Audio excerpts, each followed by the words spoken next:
Salut, alors aujourd'hui on se retrouve pour une nouvelle vidéo. Aujourd'hui on se retrouve pour une vidéo conseil.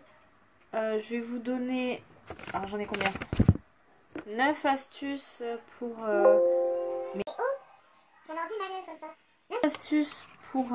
gagner des sous quand on est mineur, plus des conseils sur le babysitting.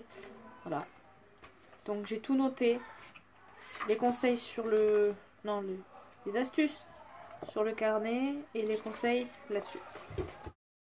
Salut, c'est moi, j'étais en plein montage et je me suis rendu compte que j'avais oublié de vous dire que si vous retrouvez les mêmes conseils que dans une autre vidéo qui est sur YouTube, c'est normal. C'est une vidéo de mon ancienne chaîne et j'ai repris exactement les mêmes conseils.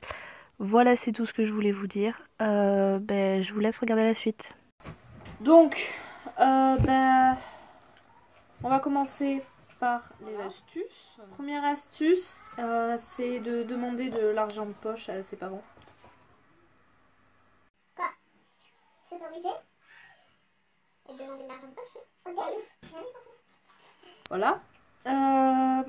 Soit juste demander de l'argent de poche, soit s'ils veulent pas juste de l'argent de poche, faites contre des petits services du style je nettoie la table après manger le lundi midi, je donne à manger au chien le samedi, le dimanche, et je le lave tous les dimanches, je sais pas moi, genre voilà quoi. 50 €. Deuxième astuce, c'est du coup faire des babysitting. Pour le babysitting, vous pouvez très bien faire une photo, non, une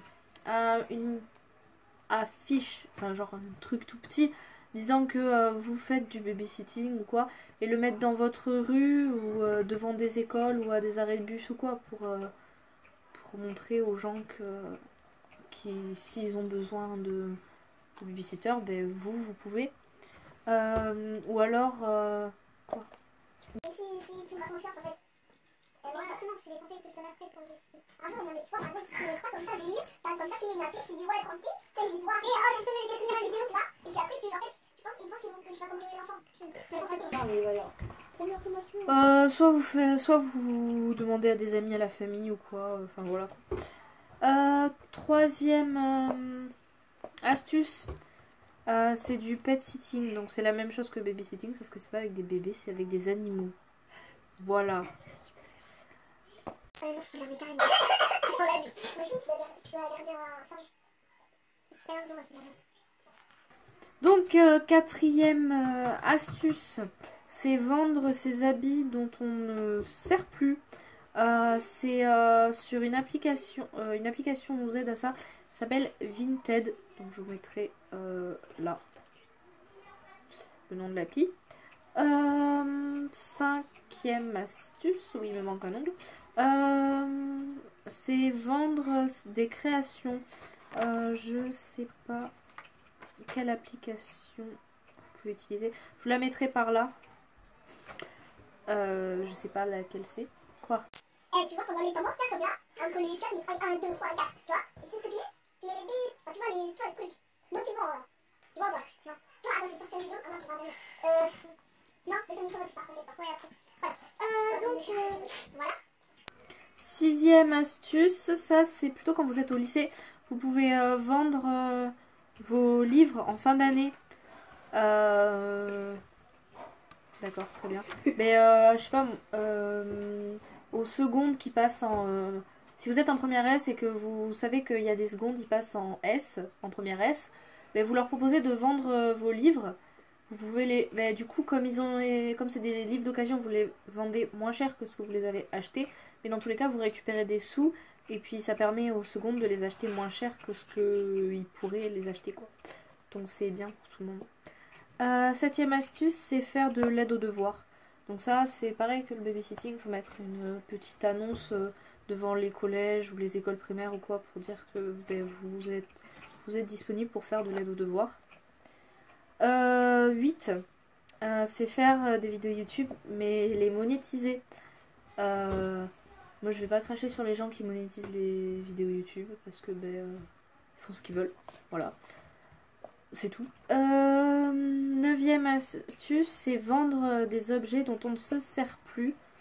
Je sais pas, du style des sacs, des vases, je sais pas moi, des bougies. Bon, qu'elles soient pas vides quoi, mais voilà. Et ça, c'est sur l'application Esti. Je vous la mettrai là. Donc on passe à la deuxième partie de la vidéo. C'est les conseils pour le bébé. Donc, il y en a beaucoup. Ça fait tout ça. Voilà, donc on va commencer hein, de suite. Sinon, on y est encore demain. Le babysitting. Donc, en fait, c'est pas vraiment des conseils, c'est plutôt des renseignements. Premier renseignement à savoir, c'est que le tarif en moyenne, c'est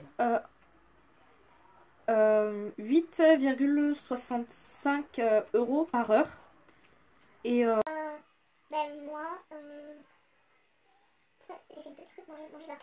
c'est 8,65 € par heure. Mais moi, je prends que 5 € par heure. En fait, c'est vous qui fixez à peu près. Donc voilà.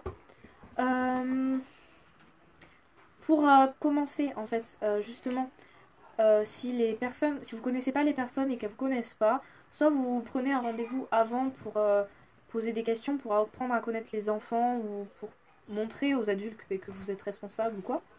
Ou alors si vous pouvez pas prendre rendez-vous avant, vous arrivez 10-15 minutes avant le rendez-vous qui vous ont fixé pour pouvoir apprendre à connaître. Oui, ça se dit. Apprendre à connaître l'enfant et à montrer aux parents qu'ils peuvent vous faire confiance quoi. Il faut surtout poser des questions si vous avez des doutes parce que c'est pas c'est pas les enfants qui pourront vous répondre ou alors ça dépend de quelle question mais c'est pour éviter de déranger les parents pendant la soirée parce que si vous les dérangez trop souvent dans tous les cas ils auraient mieux fait soit de demander à quelqu'un soit de je sais pas ils vont éviter de vous redemander à vous puisque vous les avez dérangés toute la soirée donc il vaut mieux poser les questions avant. À ne pas oublier, c'est quelque chose qu'il faut pas oublier, c'est les prénoms et les âges des enfants. C'est bête si vous oubliez le prénom et les âges des enfants que vous gardez. Voilà. Les habitudes des enfants, si ils ont l'habitude, je sais pas moi, de se coucher à minuit et demi alors que vous, je sais pas, ils ont 8 ans, ils ont l'habitude de se coucher à minuit et demi, si vous voulez les coucher à 8 heures, parce que pour vous, un enfant de 8 ans, il se couche à 8 heures, il va y avoir des problèmes à ce moment-là de compréhension. Donc forcément, il faut savoir les habitudes des enfants. Il faut savoir où sont rangés les vêtements, si besoin, en fait. S'il y a eu un problème, je sais pas si vous avez fait la peinture et qu'il s'est taché ou pas. Il faut savoir où c'est rangé, quoi. Il faut connaître le numéro des parents, et les numéros importants du style les pompiers, les médecins, enfin... Voilà quoi, SOS médecin, n'importe quoi, enfin faut savoir les numéros quoi. Ou alors vous les avez notés quelque part.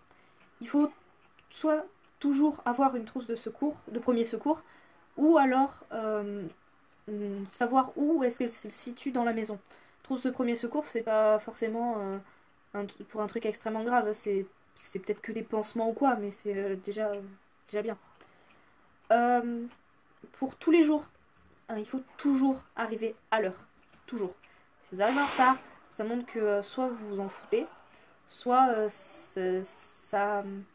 si les parents sont pressés de partir, ils vous feront pas confiance pour une prochaine fois. Il faut raconter les moments importants aux parents de la soirée, qu'ils soient bons ou mauvais, parce que comme ça s'ils sont bons, ça les rassurera de ce qui s'est passé, quoi.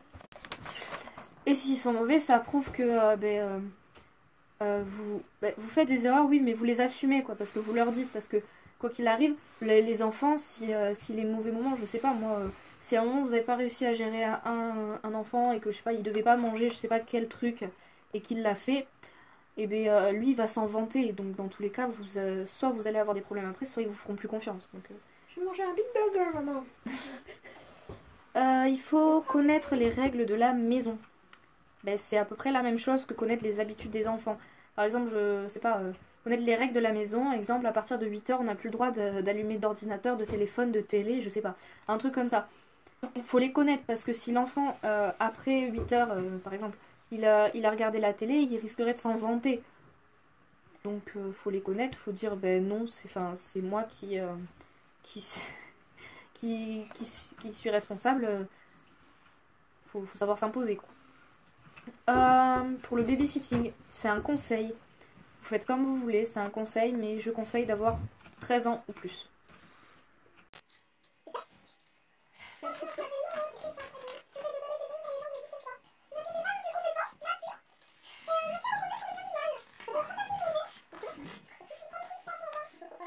Les jeux, faut jouer avec eux, faut créer de la complicité avec les enfants. Faut que, je sais pas moi, faut pas qu'il y ait chacun dans son coin parce que sinon ils auront pas passé une bonne soirée. Du coup, genre, ben, si les parents leur disent que ben, vous allez arriver, si vous passez pas une bonne soirée avec eux, et ben, ils seront pas si contents que ça, quoi. Donc, bon. Ah oui, ce qu'ils aiment bien les petits, c'est préparer des cadeaux pour les parents. Du style, vous faites des dessins avec eux et vous leur dites, ben, c'est pour ton papa et ta maman, tu lui offriras quand il reviendra. Enfin, je sais pas moi. Faut créer ou leur faire découvrir des jeux. Ils aiment bien découvrir des jeux comme ça, je sais pas moi. Je sais pas, c'est un jeu du style qu'on peut refaire dans la cour de récré. Ils vont être super contents parce qu'ils vont pouvoir l'apprendre à leurs copains. Donc voilà. Donc, pour le coucher, ça fait plus de 18 minutes que je tourne en disant que j'ai commencé à peu près 4 minutes. Donc ça va. Il faut attendre que le bébé fasse... Bah oui, quand c'est un bébé, vraiment, il faut attendre qu'il fasse son rot avant de l'allonger. Parce qu'il pourrait s'étouffer en fait. Donc voilà. Faut pas le mettre sur le ventre.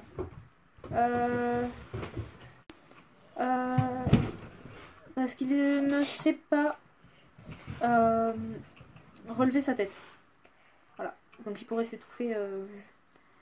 Si les parents donnent une heure précise, prévoyez large car il faudra toujours faire une dernière partie de jeu ou que vous lisiez une histoire, aller boire. Il faudra toujours retarder l'heure du coucher. Donc si on vous dit 8h, prévoyez genre 7h30, 7h45 quoi. Comme ça...